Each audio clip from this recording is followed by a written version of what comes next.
అందరికీ నమస్కారం.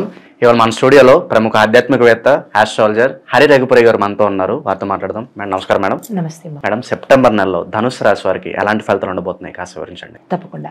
ఓం శ్రీ మాత్రే నమః. ఈ నెలలో కుజుడు మిథునంలో సంచరించుండగా శత్రు విముక్తి, రోగ విముక్తి, విజయము, ధన సంపాదన, ధనవృద్ధి, ఆకస్మిక ధనప్రాప్తి, అన్ని రంగాల్లోనూ అనుకూలత. శుక్రుడు కన్యలో సంచరిస్తుండగా సకల సుఖాలు, వీరు ఏది పట్టుకుంటే అదే బంగారంలాగా. బుధుడు రవి సింహంలో సంచరిస్తుండగా భయం, రోగము, కలహము, ఉన్నతాధికారులతో శత్రుత్వము, శరీరంలో కొంచెం అస్వస్థత, సంతానం అభివృద్ధి, ఇవి ఈ రాశుల సంచారము. అయితే వీరికి ఏం చెప్పడం జరిగిందంటే, వీరు చాడీలు చెప్పే మనస్తత్వం ఉంటే కనుక అది కొంచెం తగ్గించుకోవాలి ఈ మాసంలో. ప్రియమైన వారికి, వీరికి ఎవరికైతే ఇష్టం ఉంటారో వారికి కొంచెం ఆర్థిక సహాయం చేస్తే కనుక అది కూడా మంచిగా ఉంటుంది. వీరు ఆరోగ్యాన్ని కొంచెం జాగ్రత్తగా కాపాడుకోవాలి. అంటే జంక్ ఫుడ్ అవి తినకుండా కొంచెం ఆరోగ్యాన్ని జాగ్రత్తగా కాపాడుకోవాల్సిందిగా సూచన. సంపాదించిన డబ్బులో ఎక్కువ భాగము ఇంటి పనులకే వినియోగించండి. అంటే దుబారా ఖర్చు చేయకుండా ఇంటికి సంబంధించింది. అయితే సొంతంగా వ్యాపారం చేయాలని అనుకునే వాళ్ళు ఈ మాసం మానుకుంటే మంచిది, కలిసి రాదు. అయితే జీవిత భాగస్వామితో కనుక సంప్రదించి వీరు ఏ పని ప్రారంభించినా సక్సెస్ సాధిస్తారు. అయితే కుటుంబంలో మంచి శాంతి నెలకొంటుంది, మనస్పర్ధలు తొలుగుతాయి, ప్రశాంతమైన వాతావరణం ఉంటుంది. అన్నదమ్ముల మధ్య కానీ, భార్యాభర్తల మధ్య కానీ, అత్తమామల దగ్గర కానీ, కుటుంబంలో ఎవరైనా బంధుమిత్రులతో కానీ ఈ మాసం అంతా వీరికి మంచిగా ప్రశాంతమైన వాతావరణం ఉంది. అయితే వీరు దూర ప్రయాణాలు చేయవలసి రావచ్చు, ఆకస్మికంగా చేయవలసి రావచ్చు. కానీ దాన్ని వాయిదా వేసుకోవాల్సిందిగా సూచించడం జరిగింది. ఈ మాసం అంతా మంచిగా కనపడలేదు, వాయిదా పోస్ట్పోన్ చేసుకుని తదుపరి పెట్టుకుంటే మంచిది. అయితే ఏవైనా వీళ్ళకి గతంలో డబ్బు సమస్యలు ఉంటే కనుక అవి ఈ మాసంలో తొలగిపోతాయి. రావాల్సిన డబ్బులు 4 వైపుల నుంచి వీరికి ఎక్కడెక్కడ బాకీలు అయితే ఉన్నాయో అక్కడి నుంచి వీరికి ధనం అందుబాటులోకి వస్తుంది. అయితే ఎవరైనా వీరికి ఏదైనా సలహా చెప్పినప్పుడు కానీ, వీరు అడిగినప్పుడు కానీ వారి మాటను గుడ్డిగా నమ్మకుండా ఒకసారి ఆలోచించి పాటిస్తే చాలా మంచిదిగా చెప్పడం జరిగింది. ఎందుకంటే వెంటనే ఆలోచించకుండా ముందంజ వేయడం మంచిది కాదు. అయితే విద్యార్థులలో చెప్పవలసింది ఏంటంటే, వీరు వాళ్ళ గురువు గారిని సంప్రదించి ఏ నిర్ణయమైనా తీసుకుంటే మంచిది. వీళ్ళకి గురు అనుగ్రహం ఇక్కడ లోపించిందనమాట. గురు అంటే మనకి గురువు అంటే టీచరు కావచ్చు, లేదా గురుగ్రహం కూడా కావచ్చు. గురుగ్రహం వీరికి ఎక్కువగా మంచి చేసుకోవాలి. టీచర్ని కానీ వారి సలహాలతో వీరు ఏదైనా ఇప్పుడు కాంపిటేటివ్ ఎగ్జామ్స్కి వెళ్ళాలి, వారి మాస్టర్ని, వాళ్ళ గైడెన్స్తో వాళ్ళ మాస్టర్ని వెళ్ళొచ్చా వెళ్ళకూడదా అని సంప్రదించాల్సి వస్తుంది. అయితే కెరీర్ పరంగా ఉద్యోగస్తులకి, ప్రైవేట్ ఉద్యోగస్తులకి, గవర్నమెంట్ ఉద్యోగస్తులకి ఎలా ఉంటుందంటే, ప్రైవేట్ ఉద్యోగస్తులకి స్థానచలనాలు ఉంటాయి. ఇంటర్నల్గా అంటే బ్రాంచ్ టు బ్రాంచ్ అవ్వచ్చు, లేదా వేరే ప్రాంతానికి బదిలీ అవ్వచ్చు. ప్రమోషన్ కావాలంటే కూడా ఈ మాసం బాగుంది, నాకు ఈ ఉద్యోగం సరిపడలేదు, ఇంకొక ఉద్యోగం కోసం చేంజ్ అవుతాను, ఆ మార్పు కూడా వీరి ఈ మాసంలో ప్రయత్నం చేసుకోవచ్చు. గవర్నమెంట్ ఉద్యోగస్తులకి, ప్రభుత్వ ఉద్యోగస్తులకి ఎలా ఉందంటే, అప్లై చేసుకుంటే కనుక సక్సెస్ సాధిస్తారు.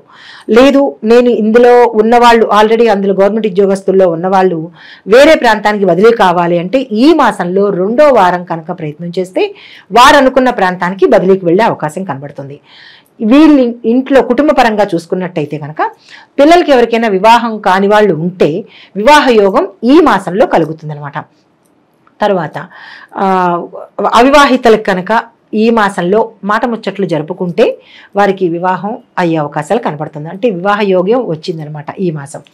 అయితే ఇంకోటి ఎట్లా అంటే, వ్యాపారస్తులకి ఈ మాసం అనుకూలంగా ఉంది. పార్ట్నర్షిప్ కనుక ఎవరైనా చేసుకుంటాము అంటే, భాగస్వామ్యం చేసుకుంటాము, భాగస్వామ్య వ్యాపారం ప్రారంభించాలంటే ఈ మాసంలో 2వ బుధవారాన్ని అనుకూలంగా చెప్పడం జరిగింది. లేదు ఆల్రెడీ పార్ట్నర్షిప్ వ్యవహారం అంటే వ్యాపారంలో ఉన్నాము అని అనుకున్న వాళ్ళు కొత్తగా అగ్రిమెంట్ రాసుకోవద్దు. మనకి అగ్రిమెంట్ పొడిగింపు ఉంటుంది కదా, 1 సంవత్సరమో 2 సంవత్సరాల్లో ఉంటుంది కదా. సో అట్లాంటి పొడిగింపు కనుక చేసుకోవాలని అనుకుంటే కనుక ఈ మాసం ఆగిపోండి. ఈ మాసం ఆగిపోయి తదుపరి మాసంలో కనుక పొడిగింపులు చేసుకుంటే మంచిది. తర్వాత ఏదైనా ఈ మాసంలో మనం చిట్ ఫండ్స్లో కానీ, లేదా ఎక్కడైనా డబ్బుని పొదుపు చేసుకుంటాము, లేదా దాచుకుంటాము, లేదా ఏదైనా కొత్తగా పెట్టుకుంటాము, ఇన్వెస్ట్ చేస్తాము అని అంటే కనుక ఈ మాసంలో 3వ బుధవారం కానీ 3వ గురువారం కానీ యోగ్యంగా సూచించడం జరిగింది ఇన్వెస్ట్మెంట్స్కి. తర్వాత సినిమా రంగం వాళ్ళకి ఈ మాసం అంతా మంచి ఫలితాలు ఉన్నాయి. ఈ మాసంలో మొదటి నుంచి చివరి వరకు ప్రయత్నాలు చేసుకోవచ్చు, లేదా ఆల్రెడీ అందులో ఉన్న వాళ్ళకి కొత్త కొత్త అవకాశాలు మూకుమ్మడిగా వచ్చేస్తాయి. వీళ్ళు ఇంకా గజిబిజి అయిపోతారు, ఎలా ఏది సెలెక్ట్ చేసుకోవాలి అని. అంత మంచి అవకాశం ఈ రాశిలో కనబడుతోంది. తదుపరి విద్యార్థులకి ఏదైనా కొత్త కాంపిటేటివ్ ఎగ్జామ్స్ రాయాలన్నా, లేదా వేరే అబ్రాడ్ వెళ్ళాలనుకున్న వాళ్ళు, అప్లై చేసుకోవాలనుకున్న వాళ్ళు ఈ మాసంలో 2వ వారంలో బుధవారం కానీ శుక్రవారం కానీ అప్లికేషన్ పెట్టుకుంటే వారు సక్సెస్ సాధించే అవకాశం కనబడుతోంది.